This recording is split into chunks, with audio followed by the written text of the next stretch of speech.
یا احمد یا حمید یا محمود یا قاسمی یا عقیل یا قاتی یا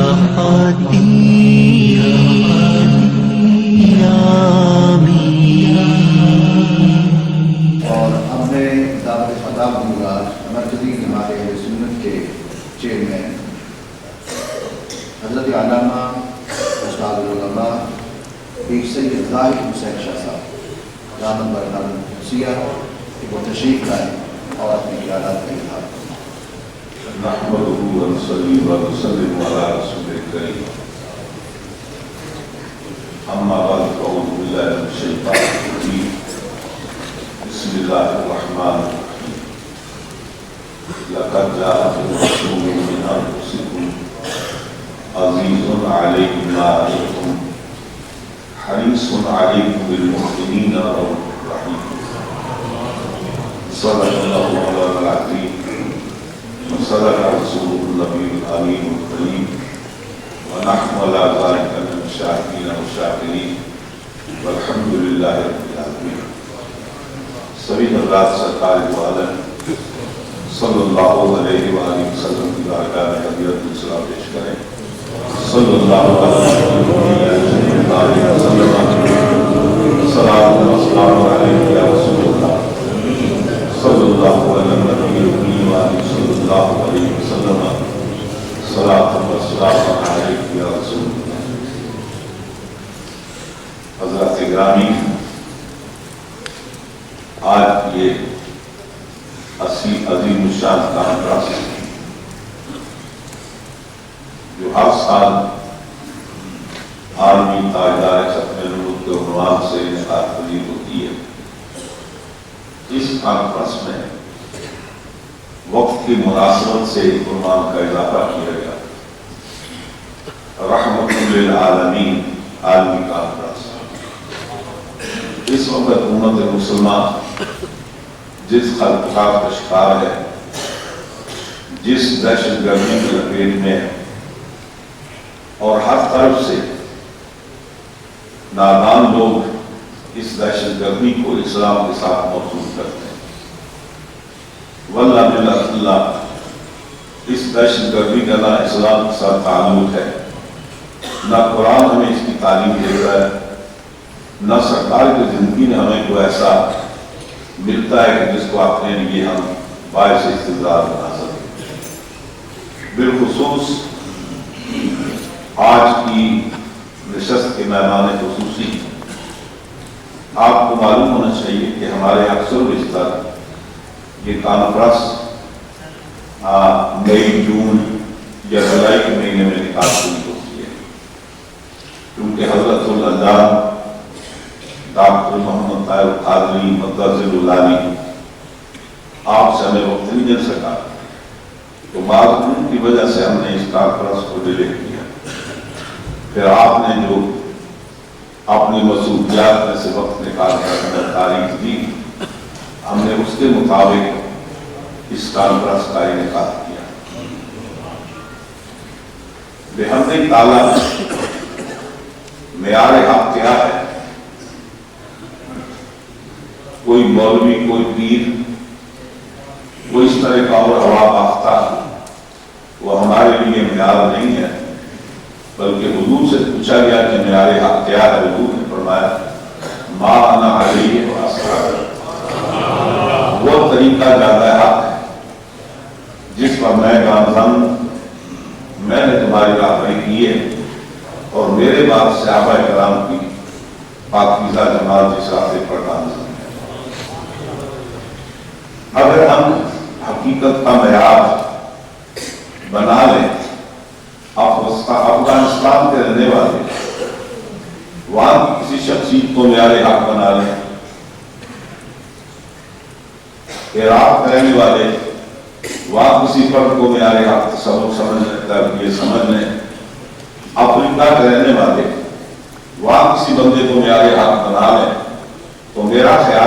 پھر حق کی اقسام بھی ہزاروں سے متجاوز ہو جائیں۔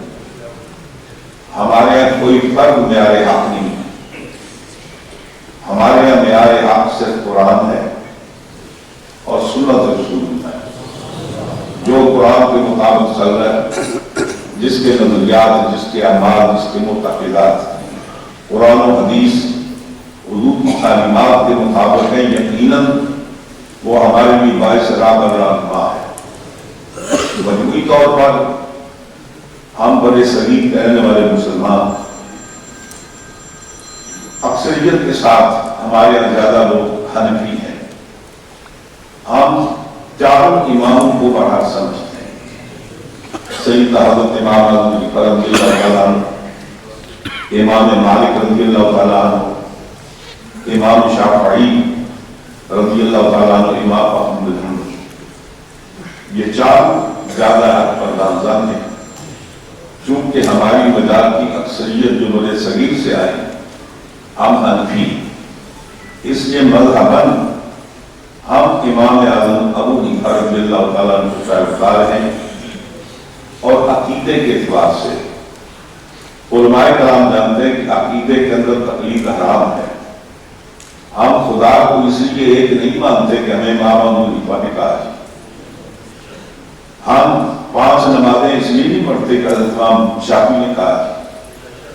یہ جو قطعیات دین میں سے ہے وہ براہ راست قرآن و حدیث سے ائمہ کی تقلید کی جاتی ہے ظنیات میں، کہ جہاں قرآن و حدیث کے اندر کلیئرلی وہ بات موجود نہیں ہے، یا ایک آیت کے اندر وہ مضمون بیان کیا گیا لیکن اس کے اندر بہت سارے معنی کا احتمال ہو سکتا ہے، سرکار کے حدیث ہم تک پہنچی ہیں، وہ مختلف آپس میں ٹکراتی ہیں۔ ہمارے پاس وہ معیار نہیں ہے کہ ہم قرآن کے کسی معنی کو ترجیح دے سکیں، حدیث کے اندر ہم اپنی مرضی سے فیصلہ کر سکیں۔ یہ کام انہی نفوس قدسیہ کا ہے جو قرآن کے ناسخ منسوخ کو جانتے ہیں، قرآن کی آیت کے شان نزول کو جانتے ہیں، عربی زبان سے کما خوب واقف میں ماہر ہیں، علم اشتقاق سے ماہر ہیں، صرف و نحو، علم معانی، علم بدیع، علم بیان، تمام علوم عربی زبان کو سمجھنے کے لیے جن کا جاننا ضروری ہے وہ تمام علوم پر فائز ہے، اور پھر تمام ذخیرہ احادیث وہ بھی ان کی نظر میں ہے۔ ہمارے اکثر بیشتر بعض یہ کہتے ہیں کہ، اور اس بدعت کا بانی ابن خلدون ہے، کہ حضرت امام اعظم ابو حنیفہ رضی اللہ تعالیٰ عنہ سے 17 حدیثیں یاد تھیں۔ اب سوال یہ ہے 12,70,200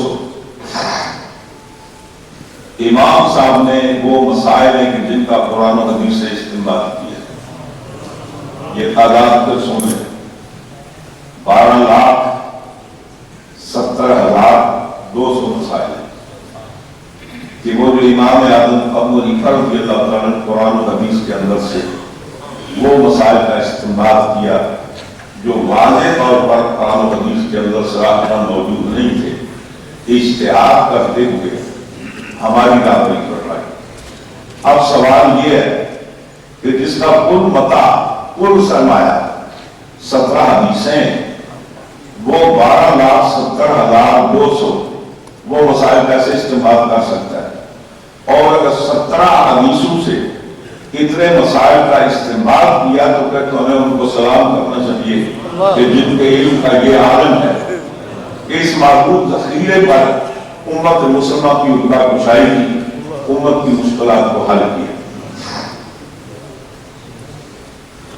میں ایک بار لندن میں جانے کا اتفاق ہوا، مجھے اکثر وہ شوق رہتا کہ نئی کتاب میرے خرید رہے، تو ایک جگہ ہم لوگ گئے، تو اتفاق سے ملا حافظ فضل احمد صاحب مجاہد ملت، یہ بھی ہمارے ساتھ تھے، مفتی محمد سلیمان رضوی صاحب بھی ہمارے ساتھ، ہم نے وہاں نماز پڑھی، سارے کے سارے ننگے سر لگے ہوئے تھے. اب میں اوپر گیا, میں نے کہا چلو وضو کر لیتے. میں نے اپنی زبان کا بڑے جنے نے پتروں کو سارے سر ننگے لگے. اب بیشتر ان کے اندر آدمی تھے, کچھ انڈین بھی تھے, کچھ پاکستانی بھی تھے.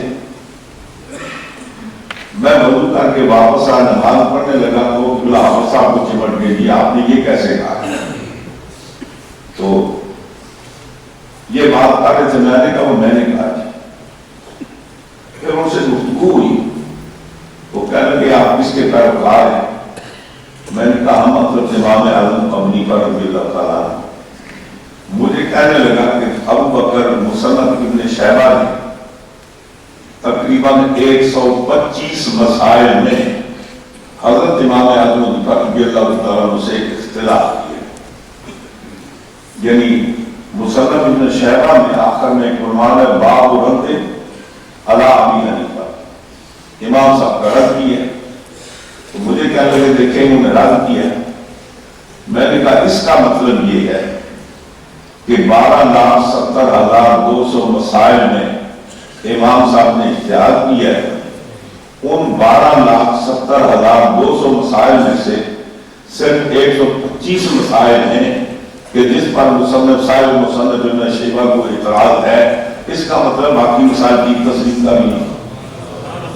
نمبر 1. نمبر 2, میں نے کہا دوسری غلطی یہ بھی ہے, ان کو یہ بھی خیال کرنا چاہیے تھا کہ جن 125 مسائل میں امام صاحب سے اختلاف کیا اس میں بہت سارے مسائل ایسے ہیں کہ امام صاحب امام مالک یکساں اکٹھے, امام صاحب امام شافعی کی رائے ایک ہے, بعض مسائل میں امام صاحب امام احمد حنبل کی رائے ایک ہے.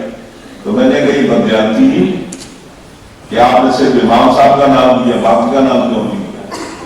تو خیر عرض کرنے کا مقصد یہ ہے کہ فقہی مسائل میں بحمدہ تعالیٰ ہم حضرت امام اعظم کے متحد ہیں اور ہمیں اس بات پر ناز ہے. ایک بات اور بھی آپ کو بتا دوں, حضرت امام اعظم رضی اللہ تعالیٰ عنہ سن 80 میں پیدا ہوئے, 150 میں آپ نے انتقال کیا. یہ وہ آپ کا دور ہے کہ صاحبان سیاستدان پیدا ہی ہوئے تھے. امام بخاری رضی اللہ تعالیٰ عنہ کے ہاں 22 احادیث ہیں جن کو وہ سلاسی کہتے ہیں, یعنی ان کے درمیان اور ان کے درمیان 3 کا واسطہ ہے. اتفاق سے ان 22 میں سے جو 20 ہیں وہ احناف کی مرضی ہے. ان 22 میں سے 20 وہ ہیں جو احناف کی روایات ہیں, اور امام صاحب کی تو ساری روایات سنائی اور سلاسی. یہ جو ہمارے اکثر بیشتر ایک رجحان ہے کہ جی اس حدیث کو بخاری میں نقل نہیں کیا, یہ سیاستہ کے اندر نہیں. پہلی بات یہ ہے کہ حدیث اس حیثیت سے کہ سرکار کا قول ہے, سرکار کا فعل ہے, سرکار کی تقریر ہے, اس لحاظ سے اس کے اندر کوئی ذوق نہیں ہے, کوئی کمزوری نہیں ہے, وہ مستند ہے, قابل احتجاج ہے, قابل استناد ہے. یہ جو بعد میں وسائل شامل ہوتے ہیں تو اس کے اندر راویوں کے اندر کمزوریاں پیدا ہوتی ہیں. ان راویوں کی بنیاد پر ہم یہ کہتے ہیں کہ یہ حدیث صحیح, یہ حدیث ضعیف ہے, یہ کمزور ہے, یہ منکر ہے, جو لوگ اصطلاحات ہیں. امام صاحب کو تو بڑا امتیاز ہے کہ اس زمانے میں جتنے راوی تھے اس میں غیر صفت تھا ہی کوئی نہیں. امام صاحب کو تابعین, آپ کے اور حضور کے درمیان ایک صحابی اور ایک تابعی ہے, نہ تو صحابی مرجع ہو سکتی ہے, اور وہ جو راویان حدیث ہے اس دور کے تابعی اجلہ وہ بھی سکھا ہے, یا پھر یہ ہے کہ ایک صحابی اور دو تابعین درمیان ہے. تو امام صاحب کا ایک اپنا بیان کر رہا تھا کہ فقہ کے اندر بےحمدی تھا میں ہمیں اس بات کا ناز ہے, فخر ہے کہ ہم حضرت امام اعظم ابو حنیفہ رضی اللہ عنہ کے مقلد ہیں, پیروکار ہیں. عقائد کے اندر تقلید حرام ہے, ہم عقیدے میں کسی کے مقلد نہیں ہیں, کیونکہ ہر آدمی نماز خود قرآن و حدیث کی روشنی میں عقائد معلوم نہیں کر سکتا. ہر آدمی کے اندر اتنی استطاعت، اتنی قابلیت، اتنی لیاقت نہیں ہے.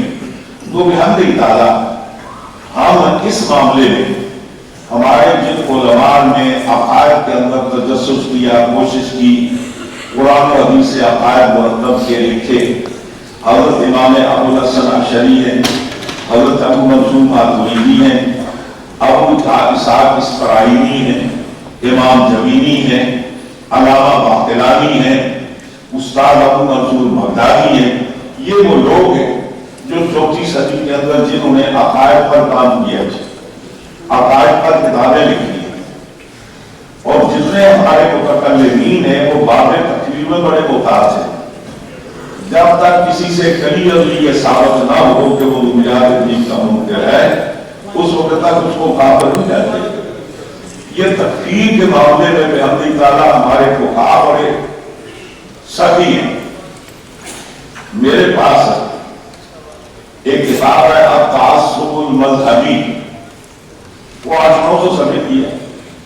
اس کے اندر پوری تاریخ اسلام سے انہوں نے سلیکٹ کر کے لکھا ہے کہ پہلے دور میں کس نے کس کو کافر کہا ہے، کس نے کس کو کافر کہا ہے، کس نے کس کو کافر کہا ہے. اور ایسے ایسے مسائل موجود ہیں.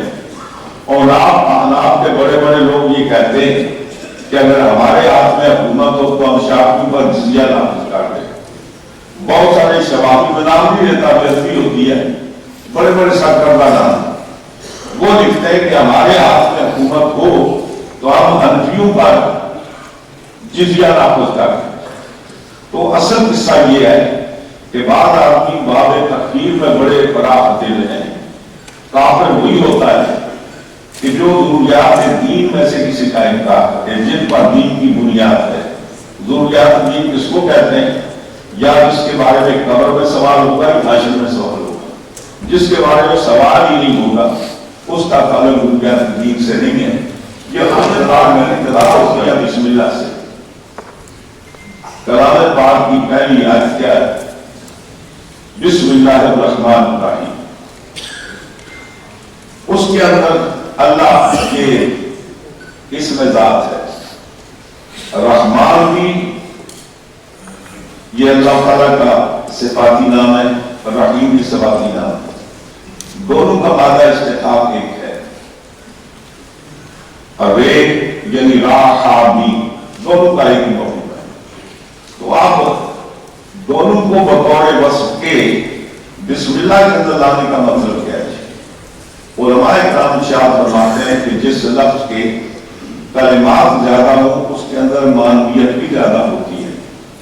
تو رحمان کا بھی مادہ مصدری معنی رحم کرنا ہے، رحیم کا بھی مصدری معنی رحم کرنا ہے.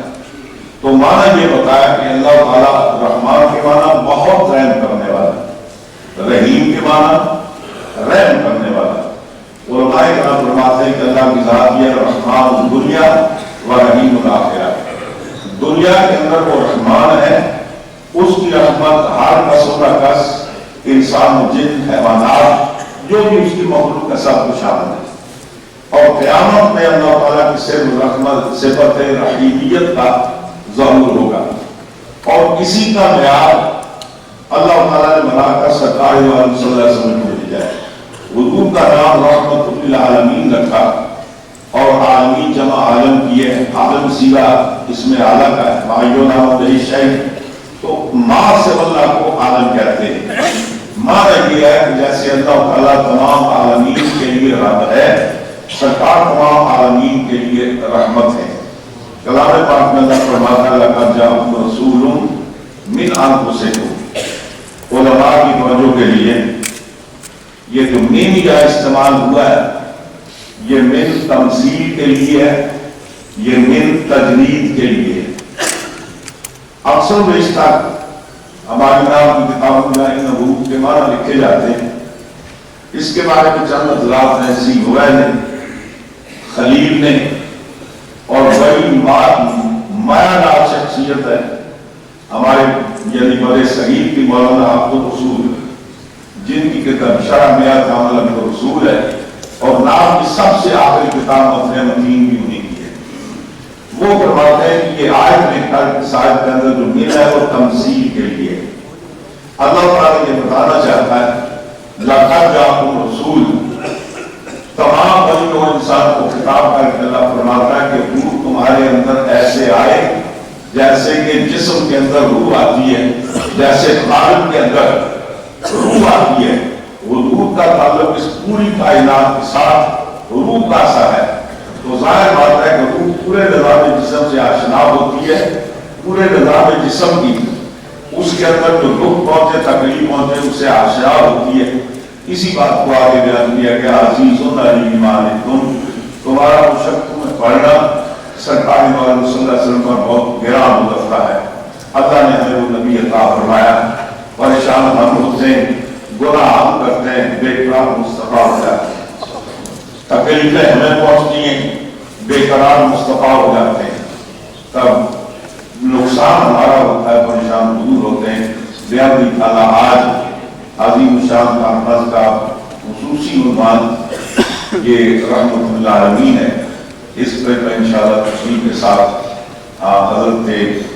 حضرت علامہ قادری صاحب مدد العالی آپ نے فیض المرکز سے مجھے آپ کو محفوظ فرمائیں. میں نے جو آیت پڑھی پھر کوئی موقع ملا تو انشاءاللہ بالاختیار اس کے بارے میں گزارشات پیش کروں گا. اللہ نے نیکی سب کے مجھے اور آپ کو توفیق دے. آپ